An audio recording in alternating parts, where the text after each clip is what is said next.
मैंने गांधी को क्यों मारा? भाग 3। शीर्षक चार्जशीट आरोप पत्र का उत्तर। मैं नाथुराम विनायक गोडसे अभियुक्तों में प्रथम सम्मानपूर्वक निम्नलिखित बातें पूछना चाहता हूं। 1। विभिन्न आरोपों से संबंधित किसी निष्कर्ष पर पहुंचने से पहले मैं सम्मानपूर्वक आरोप लगाता हूं कि मुझ पर लगाए गए आरोप कानूनों के इस हद तक खिलाफ हैं कि वे आपस में कोई संबंध भी नहीं रखते और मेरे अनुसार उनकी दो अलग अलग जांच होनी चाहिए। एक घटना 20 जनवरी 1948 की और दूसरी 30 जनवरी 1948 से संबंधित है। दोनों को मिलाना कानूनन दोष है। 2। चाहे मुझे लेकर जो भी निष्कर्ष निकाला गया है और जो आरोप पहले या बाद में लगाए गए हों, मैं बिना पूर्वग्रहों के यह बात कह रहा हूं। 3। अभियुक्तों के खिलाफ मुख्य चार्जशीट पर भारतीय दंड संहिता व अन्य दंडनीय कानूनों के तहत व्यक्तिगत और सामूहिक रूप से कई आरोप, और यही नहीं, प्रत्येक संदिग्ध पर दोनों तरह के आरोप लगाए गए हैं। 4। चार्जशीट को देखकर लगता है कि अभियोजक का कार्यालय 20 जनवरी 1948 को हुई घटना और 30 जनवरी 1948 को हुई घटनाओं को एक ही मानता है या फिर एक श्रृंखला के रूप में देखता है, जिसका उद्देश्य और समापन गांधी जी की मृत्यु से हुआ। परिणामत, मैं यह स्पष्ट करना चाहता हूं कि 20 जनवरी 1948 तक जो घटनाएं हुईं, वे स्वतंत्र रूप से हुई और उनका 30 जनवरी 1948 की या उसके बाद हुई घटनाओं से कोई संबंध नहीं है। 5। सबसे पहला और सबसे महत्वपूर्ण आरोप गांधी जी की हत्या की साजिश रचने का है, इसलिए मुझे सबसे पहले इसे निपटाना चाहिए। मैं कहता हूं कि चार्जशीट में आरोपियों पर उल्लिखित आरोपों में से किसी भी अपराध को करने की साजिश में कोई आरोपी शामिल नहीं था। साथ ही मैं घोषणा करता हूं कि मैंने किसी भी आरोपी को कथित अपराध को अंजाम देने के लिए नहीं उकसाया। 6। मैं कहता हूं कि अभियोजक के कार्यालय द्वारा दिए गए साक्ष्य किसी भी साजिश को स्थापित या साबित नहीं करते हैं। इकलौता इंसान जो इस कथित साजिश के गवाह होने का दावा करता है, वह है दिगंबर आर बड़गे, गवाह 57। जज साहब, जब मैं अपने मामले में साक्ष्य या गवाह की व्याख्या करता हूं, तो मैं इस गवाह मुख्य साक्ष्य 57 पर विश्वास नहीं करता। 7। बिना लाइसेंस के संग्रहण एवं परिवहन प्रभार और मिलीभगत के संबंध में लगे आरोपों का मैं खंडन करता हूं कि नहीं मेरे पास गन पाउडर, चादरें, हथगोले, डेटोनेटर, फ्यूज, पिस्तौल या रिवॉल्वर, कारतूस आदि थे और नहीं हथियार और गोला बारूद हैं। मुझ पर ये आरोप गलत लगाए गए हैं। नहीं मैंने किसी अन्य अभियुक्त को 20 जनवरी 1948 को या अन्य तिथि की घटनाओं के लिए उकसाया या उनकी सहायता की। अतः मैं इस बात से इनकार करता हूं कि मैंने इनमें से किसी भी भारतीय शस्त्र अधिनियम या विस्फोटक पदार्थ अधिनियम के प्रावधान का उल्लंघन किया है या उपरोक्त अधिनियमों का जो उल्लेख हुआ है, उसके तहत कोई दंडनीय अपराध किया है। 8। इस आरोप के संबंध में मुख्य गवाह दिगंबर आर बड़गे, PW 57 हैं, लेकिन जैसा कि उपरोक्त अनुच्छेद 6 में कहा गया है, वे एक अविश्वसनीय गवाह हैं। यह गवाह बड़गे, मुख्य साक्ष्य 57 को मैं जानता हूं, लेकिन वे शायद ही कभी मेरे साथ आए और इतने वर्षों में मैं भी कभी उनके दिए पते पर उनसे मिलने गया। आपका यह कहना कि आपटे अभियुक्त क्रमांक 2 द्वारा बड़गे को 10 जनवरी 1948 को हिंदू राष्ट्र के कार्यालय में लाया गया, सरासर गलत है और मैं इस बात भी इनकार करता हूं कि बड़गे, आपटे और मेरी मौजूदगी में हिंदू राष्ट्र के कार्यालय में गन पाउडर, हथगोले इत्यादि की बंबई में सुपुर्दगी की कोई बात हुई थी। बड़गे का यह बयान कि आपटे ने मुझे चौथे व्यक्ति को हथगोले देने और कहीं छोड़ने को कहा, पूरी तरह से झूठ है। बड़गे की कहानी मनगढ़ंत है और मुझे तथा अन्य लोगों को कथित साजिश में फंसाने के लिए है। मैं प्रमाणित करता हूं कि मैंने 14 जनवरी 1948 को बड़गे को न तो देखा और न ही दादर में अकेले या आपटे के साथ मिला। मुझे तो यह भी मालूम नहीं था कि उस दिन बड़गे बंबई आया था। 9। मुझे तो मेरे पर लगाए गए आरोपों पर भी विश्वास नहीं होता कि जब मैं दिल्ली में था मेरे पास हथियार या गोला बारूद था। 20 जनवरी 1948 की घटना के लिए हथियार या गोला बारूद रखने को उकसाया था, जैसा कि चार्जशीट के द्वितीय अनुच्छेद पैराग्राफ बी 1 और 2 के अंतर्गत कहा गया है। फिर जो इस आरोप का समर्थन करने वाले साक्ष्य से आ रहा है वह बड़गे से ही है, और उसने जोर देकर कहा कि उसे षड्यंत्र का हिस्सा बनने के लिए काबिलियत का इम्तिहान भी देना पड़ा। यह बात वह केवल खुद को बचाने के लिए कह रहा है, क्योंकि केवल ऐसी स्थिति में ही उसे क्षमा मिलेगी जिसका उसे वादा किया गया है और उसे मिल भी गई है। 10 तीसरे शीर्षक के तहत आरोप के संबंध में, जो कि अनुच्छेद पैराग्राफ ए 1 और 2 और बी 1 और 2 में उल्लिखित आरोप और मिलीभगत की बात कही गई है, गलत हैं और मैं इन आरोपों को मानने से इनकार करता हूं। 11 जहां तक अनुच्छेद पैराग्राफ 2 के चौथे शीर्षक की स्थिति का संबंध है, मैं इस बात को मानने से इनकार करता हूं कि मैंने मदनलाल के पाहवा को 20 जनवरी 1948 को बिड़ला हाउस में बम धमाका करने के लिए उकसाया था या अपने किसी अन्य साथी से भड़कवाया था। इस बात का समर्थन करने के लिए कोई सबूत नहीं है, और अगर कोई सबूत हो तो भी मैं उन सबूतों को बम विस्फोट की घटना से नहीं जोड़ता। 12 चार्जशीट में 5वें शीर्षक के तहत महात्मा गांधी के वध करने के प्रयास में षड्यंत्र रचने के आरोप को मैं अस्वीकार करता हूं, और मैं आपको विश्वास दिलाता हूं कि मेरा मदनलाल के पाहवा के साथ या अन्य किसी व्यक्ति के साथ प्रत्यक्ष या अप्रत्यक्ष रूप से कोई संबंध नहीं था। मैं कहता हूं कि इस आरोप को सिद्ध करने के लिए कोई सबूत नहीं है। अनुच्छेद पैराग्राफ 1 और 2। 13 जहां तक चार्जशीट के छठे स्थान पर शीर्षक की स्थिति में इंगित आरोप का संबंध है, मैं यह स्पष्ट कर देना चाहता हूं कि नहीं मैंने लाइसेंस के बिना किसी पिस्तौल का आयात किया या लाया, और नहीं मैंने नारायण डी आप्टे की मदद से गोला बारूद खरीदा। मैं इस बात से भी इनकार करता हूं कि उल्लिखित पिस्तौल को व्यक्तिगत रूप से या सेट जोड़े में मैंने डॉक्टर दत्तात्रेय एस परचुरे और नारायण डी आप्टे ने प्राप्त किया। न मैं हथियार पाने को आतुर था और न ही उन्होंने मुझे उकसाया। न तो मुझे और न ही उन्हें हथियार प्राप्त करने के लिए उकसाया गया था। वैसे ही मैं घोषणा करता हूं कि अभियोजक के कार्यालय द्वारा प्रस्तुत साक्ष्य विश्वसनीय नहीं है। उपरोक्त के प्रति बिना किसी पूर्वग्रहों के मैं मानता हूं कि भले ही अनुच्छेद पैराग्राफ ए 1 और 2 में उल्लिखित कृत्य किया गया है, लेकिन यह बात माननीय न्यायालय का कोई अधिकार क्षेत्र नहीं है, इसीलिए इस बात पर ध्यान देने की आवश्यकता नहीं है। मुझे चिंता इस बात की है कि उस कृत्य को अनुच्छेद पैराग्राफ बी 1 के साथ जोड़ दिया है। 14 अनुच्छेद पैराग्राफ बी 1 और 2 में स्थिति के संबंध में मैं मानता हूं कि मेरे पास स्वचालित पिस्तौल संख्या 606824 और इसके कारतूस थे, लेकिन मेरे पास जो हथियार था उसका न तो नारायण डी आप्टे और न ही विष्णु आर करकरे से कोई लेना देना था। 15 Offense word is more suitable than office. Translated as per the context. लेकिन 7वें शीर्षक के अंतर्गत आरोप को मानने से पहले मेरी यह बात कदापि अनुचित न होगी कि मैं बताऊं कि मैं कैसे पहुंचा और क्यों। यह बात कभी भी छुपी हुई नहीं थी कि जिस विचारधारा का मैं समर्थन करता हूं वह गांधी जी की विचारधारा के विरुद्ध थी।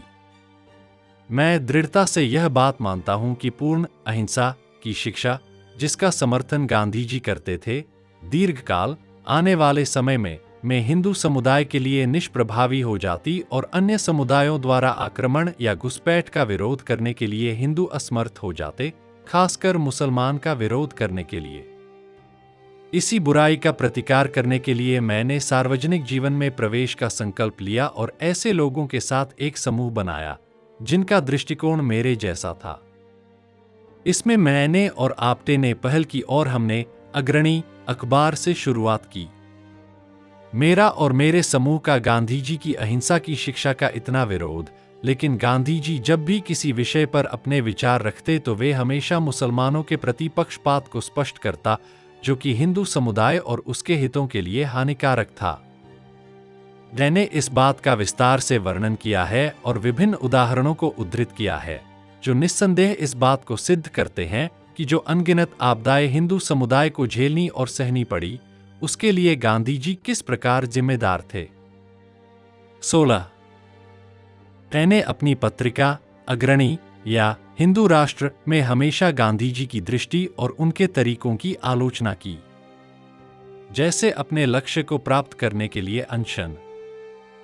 मैंने और आपटे ने यह निर्णय लिया कि जब गांधी जी प्रार्थना सभा शुरू करेंगे, तब हम शांतिपूर्ण तरीके से विरोध जताने के लिए प्रदर्शन करेंगे। हमने ऐसा प्रदर्शन पंचगनी, पूना, बॉम्बे और दिल्ली में किया। दोनों विचारधाराओं के बीच एक बड़ी खाई थी और वह खाई और भी बड़ी होती गई जब मुसलमानों को बहुत सी रियायतें दी गई। ये सब कुछ या तो गांधी जी के सुझाव से होता या उनकी सहमति से या गांधी निर्देशित कांग्रेस द्वारा, जिसका परिणाम और समापन 15 अगस्त 1947 को देश के विभाजन से हुआ। मैं इस विषय को आगे विस्तार से संबोधित करूंगा। 13 जनवरी 1948 को मुझे पता चला कि गांधी जी ने मरते दम तक उपवास जारी रखने का फैसला किया था। उपवास का कारण यह बताया गया था कि वे चाहते थे कि भारतीय शासन में हिंदू मुस्लिम एकता की गारंटी, आश्वासन हो। लेकिन मैं और मेरे अन्य साथी भली भांति जानते थे कि इस उपवास के पीछे असली मकसद क्या था। वे हिंदू मुस्लिम एकता नहीं, बल्कि सरकार को पाकिस्तान को 55 करोड़ रुपए की राशि का भुगतान करने के लिए मजबूर करें, जिसे उन्होंने स्वयं ही पहले सशक्त रूप से अस्वीकार कर दिया था। इसके जवाब में आपटे ने गांधी जी की प्रार्थना सभाओं में एक ऊर्जावान लेकिन शांतिपूर्ण प्रदर्शन का सुझाव दिया। उसकी निरर्थकता की सच्चाई को देखते हुए भी मैं बिना ज्यादा उत्साह के इस बात के लिए राजी हो गया। मैं उसके साथ प्रार्थना सभा की योजना में शामिल होने के लिए सहमत हो गया, क्योंकि मेरे पास कोई अन्य योजना नहीं थी। यही वजह थी कि मैं और एन.डी. आपटे 14 जनवरी 1948 को बंबई आए थे। 15 जनवरी 1948 की सुबह हम, अर्थात आपटे और मैं, दादर में हिंदू सभा के कार्यालय गए। मैंने वहां बड़गे को देखा। हमें देखकर बड़गे ने एन.डी. नारायण दत्तात्रेय आपटे से बंबई आने का कारण पूछा, जिसका जवाब आपटे ने दे दिया। बड़गे ने स्वयं ही दिल्ली आकर रैली में शामिल होने की पेशकश की, यदि हमें आपत्ति नहीं थी तो। हमें भी समर्थन और नारे लगाने के लिए लोग चाहिए थे, इसीलिए हमने बड़गे का रैली में शामिल होना स्वीकार कर लिया और हमने बड़गे को बता दिया कि हम रैली में कब शामिल होंगे। पर बड़गे ने आपटे को बताया कि उसे प्रवीण चंद्र सेठिया को कुछ वस्तुएं देनी है, जो वह 1-2 दिनों में दे देगा और उसके बाद 17 जनवरी 1948 को हमसे मिलेगा। 15 जनवरी 1948 को हिंदू सभा के कार्यालय में मिलने के बाद मैंने बड़गे को 17 जनवरी 1948 की सुबह देखा। 19 बड़गे द्वारा दिए गए बयान कि हम दीक्षित जी महाराज साथ गए और आपटे को बताया कि सावरकर जी ने हमें गांधी जी, जवाहरलाल नेहरू और सुहरावर्दी को खत्म करने का जिम्मा सौंपा था, स्पष्ट रूप से मनगढ़ंत है और बड़गे के दिमाग की उपज है। नहीं आपटे ने और नहीं मैंने बड़गे या किसी और को ऐसा कुछ कहा था। मैं अभियोजक कार्यालय के झूठे दावे से स्पष्ट रूप से इनकार करता हूं कि मेरा आचरण वीर सावरकर द्वारा निर्देशित था, और यदि सावरकर से मेरी मिलीभगत न होती तो मैं यह कृत्य कभी न करता जो मैंने किया। मैं इस आरोप को अपवाद, झूठा और अनुचित मानता हूं तथा अपनी बुद्धि और निर्णय क्षमता के अपमान के रूप में देखता हूं।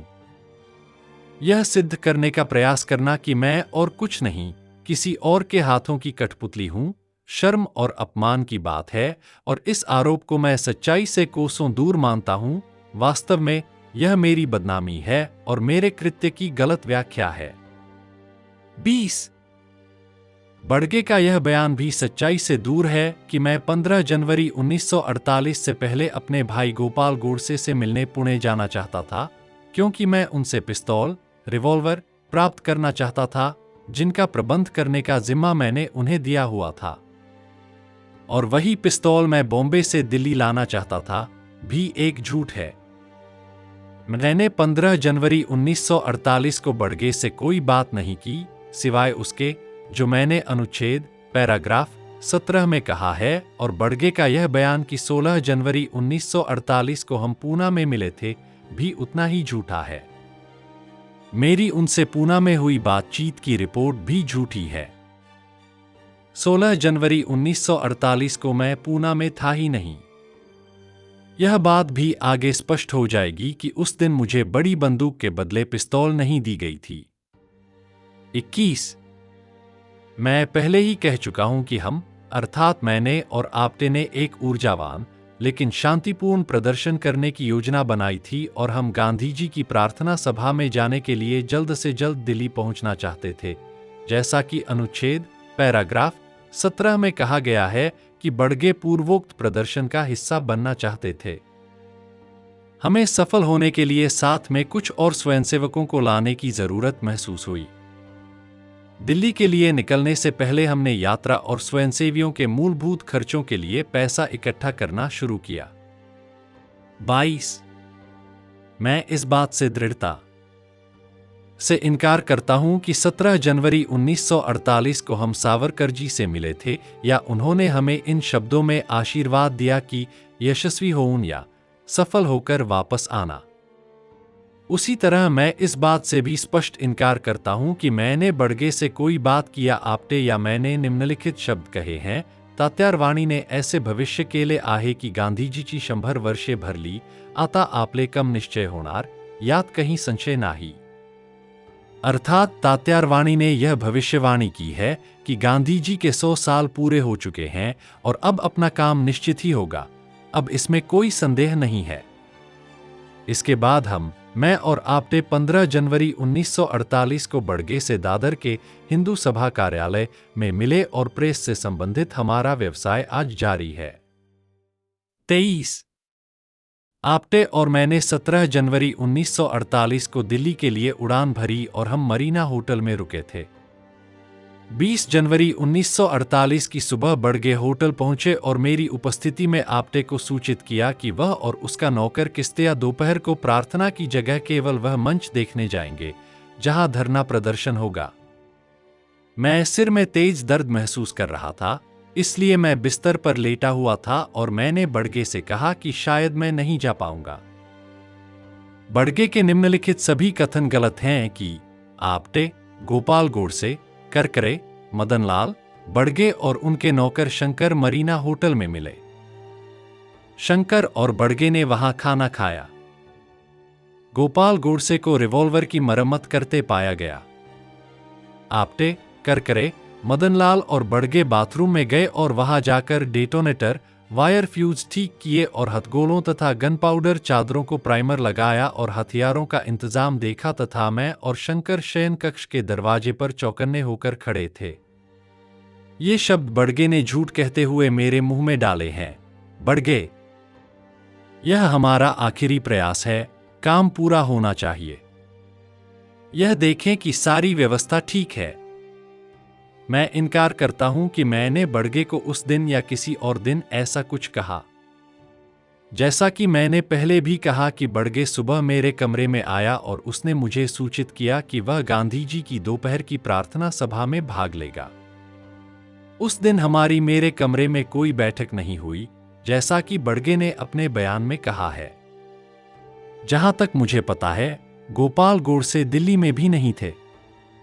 कमरे में किसी ने किसी हथियार का जायजा नहीं लिया, न कोई डेटोनेटर, न वायर फ्यूज ठीक किए और न ही हथगोलों और गन पाउडर चादरों को प्राइमर लगाया गया। वास्तव में ऐसा कोई हथियार मेरे या आपटे के पास था ही नहीं। समूहों के बीच गोला बारूद, हथियार आदि के वितरण का सजीव वर्णन और चोर की पहचान का आरोप मिथ्या है।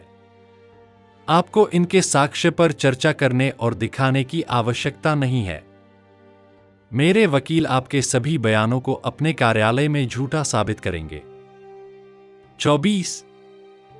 जैसा कि मैंने पहले कहा, गंभीर सिरदर्द से अस्वस्थ मैं प्रार्थना सभा की भूमि तक गया ही नहीं। आपटे मरीना होटल तकरीबन शाम 6 बजे तक वापस आ गए और उन्होंने मुझे सूचित किया कि उन्होंने एक बैठक करने का विचार किया है और वे उस बैठक की अध्यक्षता करने को तैयार थे। 1-2 दिन में रैली निकालो। लगभग 1 घंटे के बाद हमने सभा स्थल पर विस्फोट के कारण हंगामा सुना और बाद में हमें एक शरणार्थी की गिरफ्तारी के बारे में पता चला। आपटे ने कहा कि दिल्ली छोड़ना बुद्धिमानी है। नतीजतन जल्द ही हम दिल्ली से चले गए। यह बिल्कुल सच नहीं है कि 20 जनवरी 1948 को मैं हिंदू सभा भवन में बड़गे से मिला।